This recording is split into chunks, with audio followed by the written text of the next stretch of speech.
Unit 4, Lesson 2.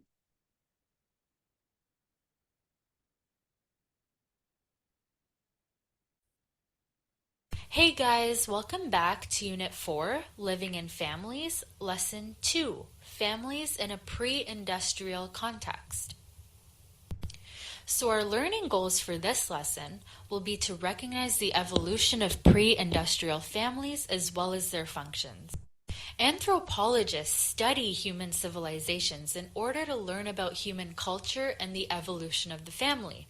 This is essentially answering the question of why people do what they do.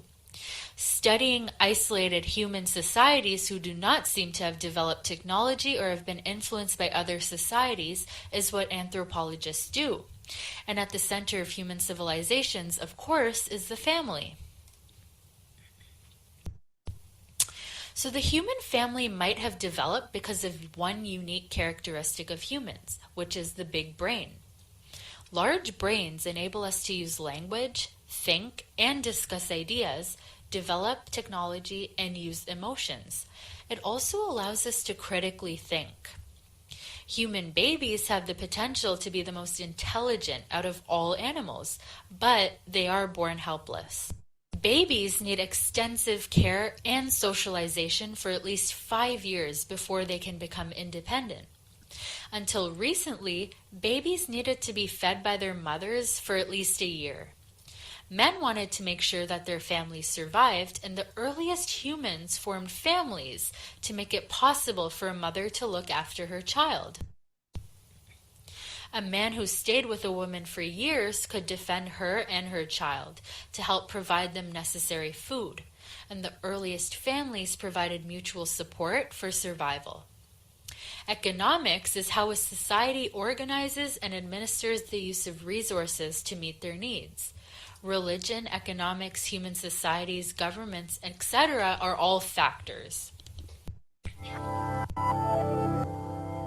We're all pretty familiar with the image of the American nuclear family, with 2 parents, a couple of kids, and a loyal canine companion, but when did we start thinking of the nuclear family as the most natural one?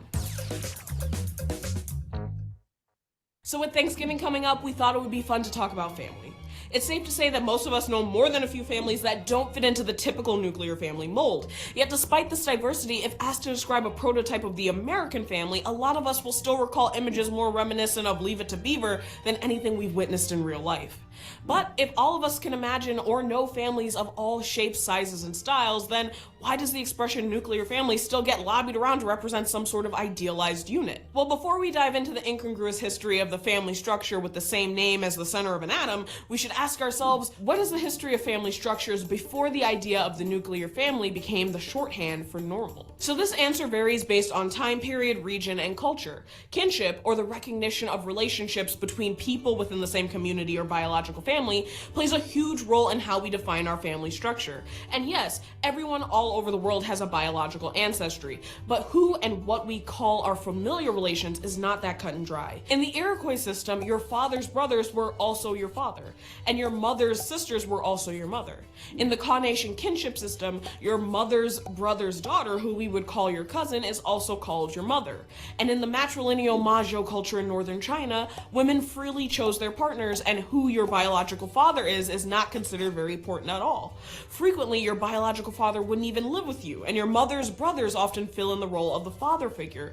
Plus, all of this is frequently even more complicated by language barriers. So if you think your family structure is weird, trust me, it's not. But in terms of European history, from the 1500s until the dawn of the Industrial Revolution, it was common for peasant families in northern and central Europe to live in 2 generational households consisting of the parents as the older generation in charge of the family and the children as the second generation. That was also because kids were a big part of the economic structure of the household, working with their parents to sustain the family's livelihood.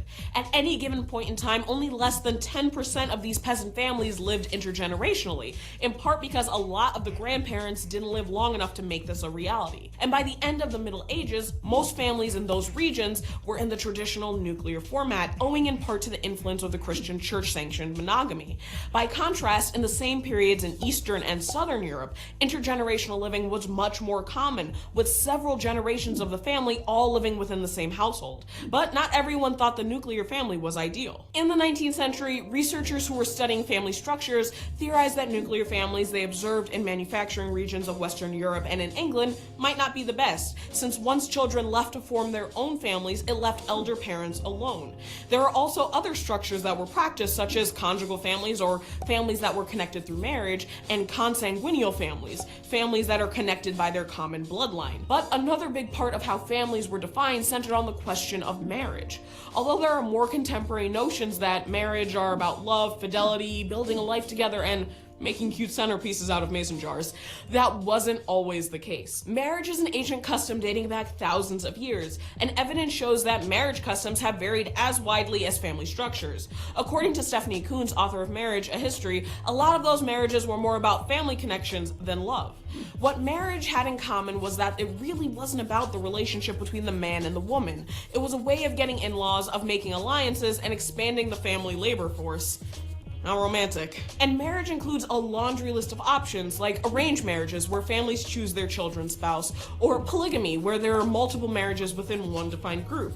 That includes both polygamy, or one man with multiple wives, and polyandry, or one woman with multiple husbands. And although polygamy is the more commonly known practice, accounts of polyandry exist in approximately 53 societies around the world, such as Tibet. Although religious marriages have a long history, as centuries have passed, the state has played a larger and larger role in regulating marriage practices. So a marriage can have a religious ceremony, a civil ceremony, or a combination of both.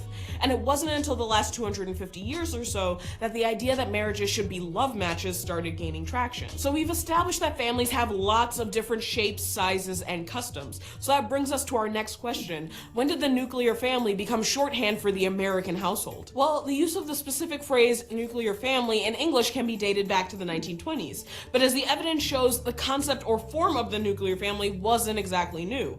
But in the 1950s US, the Cold War was accompanied by an economic boom, the growth of suburban developments on the outskirts of major cities, and a growth in the middle class and a population surge, all of which encouraged the nuclear family. But it wasn't inherently a natural development. PSAs and how-to videos broadcast across the country were specifically designed to teach families how to behave appropriately and what to do if they were going to achieve this stylized ideal. But these realities were marked heavily by divisions of class and race, as the civil rights movement of the 1950s and 60s was occurring simultaneously. So even though in the 1960s, some historians and sociologists interested in family structures were concluding that nuclear families were the only widely spread version of the family, the contemporary reality for many American families differed greatly from the ones presented in popular media. But I mean, if even the Brady Bunch was blended, then that leads us to asking our final question. Is the nuclear family really the most popular form in the US? And if not, what kind of families are out there? Well, let's look at the data.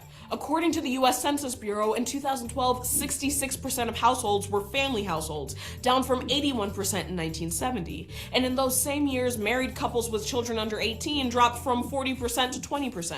Black and Latino children were more likely to live in single-parent households, and households with only one person jumped from 17% to 27%. So it seems that while married couples with kids still describes a substantial number of families in the US, that number is shifting every day. But in the last 100 years, marriages and families have continued to evolve, at least in regards to the types of unions becoming legally recognized and visible in the popular consciousness. The political and legal system of a region can determine the types of marriages recognized by law, which in turn impacts the type of families that are most visible. In 1967, the Supreme Court case of Loving v. Virginia struck down all laws prohibiting interracial marriage in the United States. And in 2015, Obergefell v. Hodges ruled that laws against same-sex marriage in the US were unconstitutional. But families also exist outside of legal and state recognition, and that's not a new phenomenon. In ancient Greece, alumni was the term for children who were fostered by another family, and there is legal precedent for adoption dating back to the Code of Hammurabi in the 18th century BC. And today, there are over 250,000 adoptions worldwide every year. So clearly, blood ties, marriage, and children aren't the only ways that family can be defined. So how does it all add up? Well, marriages, families, and kinship groups relationships have been going strong for thousands of years in almost every configuration that we can think of, and that includes the nuclear family. But while the image of the nuclear family is often held up as the ideal and only form a family can take, whether or not that's true seems to vary by social group and region. But as we gear up for the holidays and think about passing various side dishes to members of our own family with both joy and maybe a little bit of caution, it's important to remember whatever form, shape, or size it takes, we have the power to define what family should look like for ourselves. So, what do you think? Any funny family stories to share? Drop them below with all of your questions, and we'll see you next week. So, last week we did an episode on why women give birth lying down, and Crystal Marie on Facebook had a really great question. She says, I can't remember the exact dates, but some doctors also started smear campaigns against midwives to try to get women to give birth in hospitals. This is a really awesome question. There were ads run around the early and mid 20th century to encourage women to switch to hospitals, although the content of the ads and how they represented midwives varied. Some were interested in disparaging midwives as unsafe, while others I've seen were health department videos focused on standardizing midwifery as a practice since they provided vital services to women who were far away from hospitals. I'll drop some of these examples and links in the work cited since time period is really important to the answer for this question on how midwives were represented in popular media. Thanks for watching and thanks for the great question. So now we're going to be looking at hunter and gatherer families, which are known as the earliest families. This depended on gathering plant foods and hunting to feed the family. Finding food was a full-time job for both men and women. Women were mostly responsible for nurturing young children as well as gathering plants, but the men left the family for many days to hunt. Hunters had to pursue a large animal for days until it became tired and could be caught and killed. But meat was only eaten occasionally, unlike today where we eat it extensively. Nomadic groups of several couples and their children traveled together in search of food. Here's a picture of the typical hunter and gatherer families in history. So the earliest Canadians, which are known as Aboriginal people, were mostly hunters and gatherers.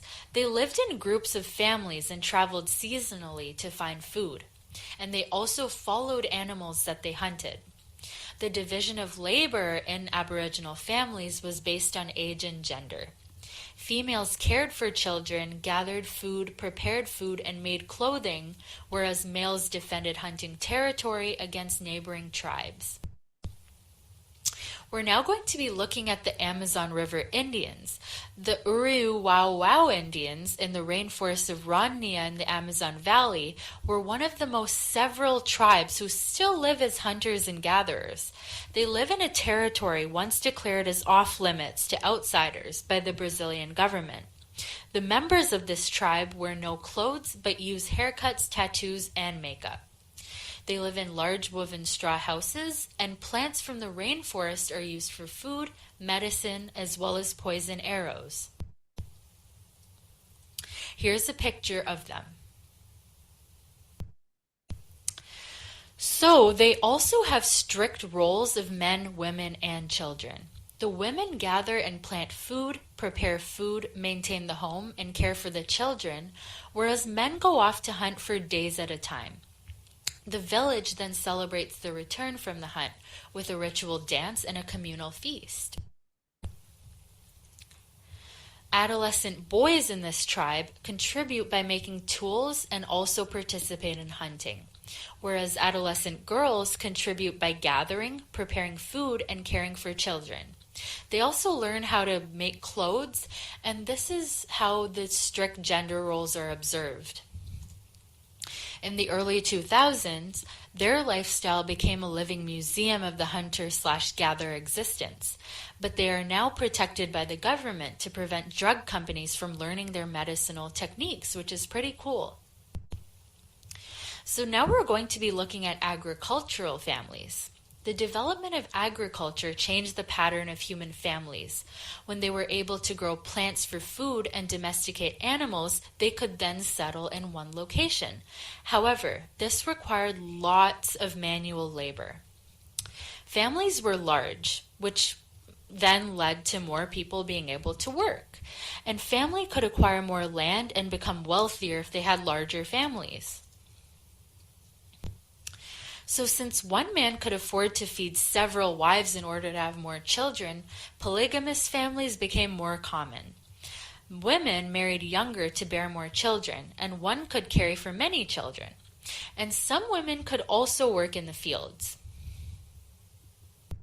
Because a family needed land, young adults brought their spouses to live with their families, which then led to the formation of extended families. As these families expanded, they could then acquire more and more land. And then the families then grew to clans of many related extended families living in the same area. So farming in Fiji requires that the sugar cane be farmed because it is the major crop.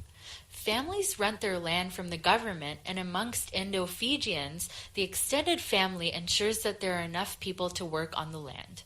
This provides support for family members in the long run. Older generations then take care of animals and work in the fields. However, nowadays technological equipment is required.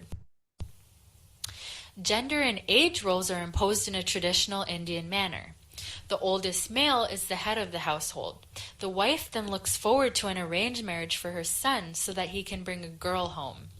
The girl that he brings home has a role to look after the home, prepare meals, do laundry, and care for the children. Many in arranged marriages, however, learn to love each other. They are then encouraged to get educated. Here's a picture of farming in Fiji. Pre-industrial families began to see the development of technology, which enabled some families to work at crafts as carpenters or even blacksmiths, and to produce things required by other families. They then settled in villages and early towns, and the skilled craftsmen would work in the family home where women and children could help. This often included apprentices, young people, and servants assisting people. And this could not support as many children since one or two sons could continue the family business. So family sizes began to shrink. So settlers who came to Canada brought the pre-industrial society with them. Military and government officers and craftspeople congregated in villages and towns. Most settlers then spread out in self-sufficient homes across the country. Fishing families settled across the coastline of the Maritimes. Seigneurial families developed across the shores of Quebec. In Ontario, family lived on isolated homesteads. And in the prairies, families lived on vast farmsteads. European settlers who came to Canada brought their tradition of monogamy. As we said previously, polygamous families were very prevalent. But now European settlers brought their tradition of monogamy, where men and women worked side by side to clear and farm the land. Women cared for kids and maintained the household, and children later joined when able. There was no end to labor. Boys worked on farms and learned a trade, whereas girls would do household work and act as domestic servants. So monogamous families had one husband and one wife. So now I will